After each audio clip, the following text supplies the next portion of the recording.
ખેડૂત મિત્રો નમસ્કાર.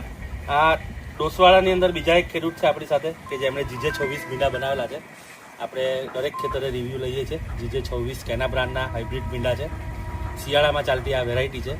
તો ભાઈ તમારું નામ બોલજો. સમીર ગામિત. અને આ તમે જે GJ26 ભીંડા બનાવેલા છે આ કેટલામાં વારો છે? આ પાંચમા વારો છે. પાંચમા વારો છે. કેવા લાગ્યા તમને ભીંડા? આ સારા છે. તોડવામાં ફૂટ મસ્ત ફૂડ નીકળે છે. કેવો નીકળે છે માલ? માલથી સારું નીકળતો છે. કેટલો પાંચમા વારામાં કેટલો નીકળ્યો આજે? આજે તો ઠંડી છે પોતે તો આગલામાં 30થી ઉપર નીકળી ગઈ. કેટલા ભીંડા બનાવેલા તમે? આ 1 કિલો ને 250 છે. 1 કિલો સમજી લો ને તમે. 250 રિટર્ન કરેલો. 1 કિલો ભીંડા એમણે લાવેલા હતા. એમાંથી ઠંડી છે અત્યારે તો પણ એમના 30-35 કિલો જેવા ભીંડા નીકળે છે. કેવું છે બજારમાં એની વેપારીઓ લઈને જાય છે તો લઈ લે છે માલ બરાબર? હા લઈ લે છે. કંઈ એવું ને? સિંગની ક્વોલિટી પસંદ આવે છે વેપારીઓ? આવે છે. જોઈ શકો છો ખેડૂત મિત્રો આ સિંગની ક્વોલિટી કેના બ્રાન્ડના GJ26 ભીંડા.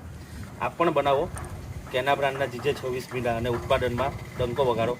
એક સરખી આની અંદર સિંગ છે. જોવું તમે એકદમ 5 ધારી ભીંડો જોઈ શકો છો તમે. કડી ભીંડો જે માર્કેટમાં 1 નંબર ચાલે છે અને વેપારીઓની પહેલી પસંદ GJ26 ભીંડા.